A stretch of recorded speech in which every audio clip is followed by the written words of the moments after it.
Do you think, we've been talking, we both know in our county it's so easy to access. Do you think, a lot of people who have done it and come back say, I will always be an addict, but I have to think recovery. I don't look at myself an addict, yeah, not really. I'm a recovered addict. So you think there will never be a time in your life for the rest of your life that you will ever be tempted by methamphetamine? Why? Look at me. I got a constant reminder. Constant. There's nothing I can do to get away from it. I'm in pain. I'll be in pain for the rest of my life. I've got nerve damage in my left hand. Part of my left hand's numb. It'll be that way for the rest of my life. And I'm scarred. The scars are a constant reminder. Constant reminder. And some days are better than others. And there's some days where it really kind of hits you. It makes you want to, just give up. At the beginning, I did. I'll be honest. I really wanted to give up at the beginning. Because I didn't know. Just not being able to move, not being able to use your arms, the pain, I don't wish upon nobody. It's hard to explain what it felt like and what it feels like now, but it was horrible. And that's the biggest thing that sticks in my mind is the pain. And I'm not doing it anymore. It ain't worth it. Let's kind of go back to, that night that it happened. Kind of take me through that night. Was it routine night? I had read the police report. Deidre said you guys were just kind of hanging out. She went upstairs to read the kids a story or something, and so you decided to go cook? I had somebody come over after to help him. And it was routine. It was normal. Yeah, and that's how we made our money. It wasn't just the fact that we were getting our boxes from other people. People would come with us with stuff too, and I'd throw it together, or friends and I would throw it together, and we took our cut out of it for doing the work, and then they would give their cut, and it was just routine. It was normal. How much money do you think you were making at that point off of it? It's hard telling. I really didn't keep track enough. I don't know, if you were selling me something, how much does it go for? It depends on what you want. Quarter grams, $25, $20. Half grams, $30 or $40 to $50. Grams, anywhere from $80 to $100. How are people paying for this? I don't know. I know people use food stamps before. Like trading? Yeah.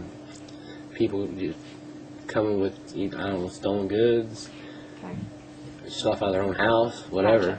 Gotcha. And some people, do have a job and everything still, and that's what people don't understand. All meth addicts ain't bums. Some of us do carry jobs and do work for a living. We just chose, to have, at that time, what I would say fun with, but now looking at it, it's not really fun. It's rough. So do you know what went wrong that night? Do you know what caused it to combust? Nah. I'm not 110% sure. There wasn't any open flames. Because you have to heat it, correct? No, you don't have to heat it. Okay. You can. Okay. But you don't have to. The only thing that comes on my mind is static electricity. Okay. Static spark. Because like I said, what I can remember, there was no open flames or anything. Had you smoked that day? Yeah. Okay. Yeah, and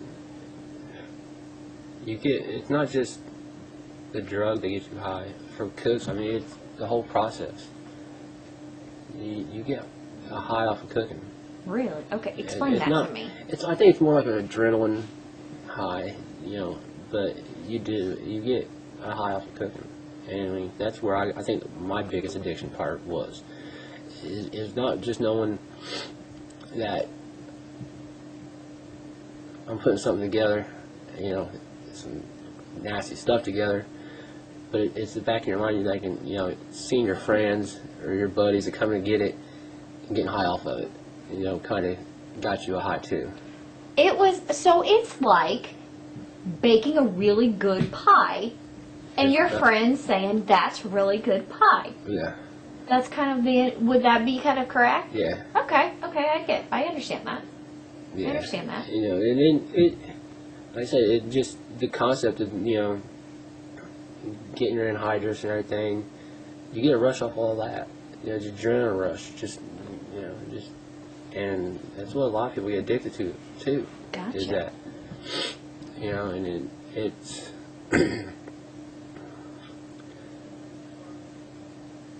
it's really hard, I mean, sometimes to get off of it, to get your, you know, to stop, you know.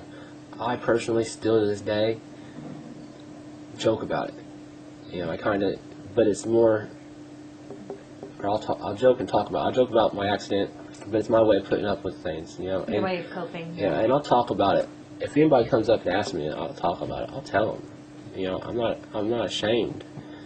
I look at it, maybe if you coming up and ask me and you hear my story and everything, you might have a little light switch in your head go off, saying, yeah, this could happen to me, you know. Because I know, being in prison and everything, you talk to other drug dealers and other drug addicts and stuff, and people do look at you like, man, you know, that had to suck. You don't know. It really did suck. So when it happened, did you immediately feel it? Did you immediately know you were on fire? Oh, yeah. And what's going through your head? I'm dying. That's, you know, I remember coming up out of the basement and going out the back door to the backyard and hitting the ground and doing the stop, drop, and roll. That didn't work. You know, I mean, it would put it out, but as soon as you roll back over it, you're ignited again. It's chemically induced. You know, you're not just like a normal clothes on fire, go out. It's, you know, chemical fumes and everything. I felt like I was on fire for hours. And how long I was, I don't know. I can't tell you, but it felt like for hours. And then just the pain, you know, after I got put out. I mean, yeah, the adrenaline kicked in and everything, and I was doing things that I didn't know I'd done. So tell me, okay, so do you remember, because Deidre says she ran down the stairs and she saw that you were on fire. Do you remember her getting you to, what do you remember from being on fire to when? Bits and pieces. I remember, like I said, going to the backyard. I was told I put the fire out. Okay. I don't remember that. I don't remember grabbing the hose and going downstairs and putting the fire out. But I thought I did. I remember talking to a neighbor because she came out and asked what happened, and she was a family friend of my aunt's from school and everything, so I knew her. And I remember talking to her, and I remember bits and pieces of a car ride to Union Hospital. I remember a little bit in the trauma room, you know, looking at the doctors telling them to do something. I'm dying. That's it. There's parts I can't recall a lot of it.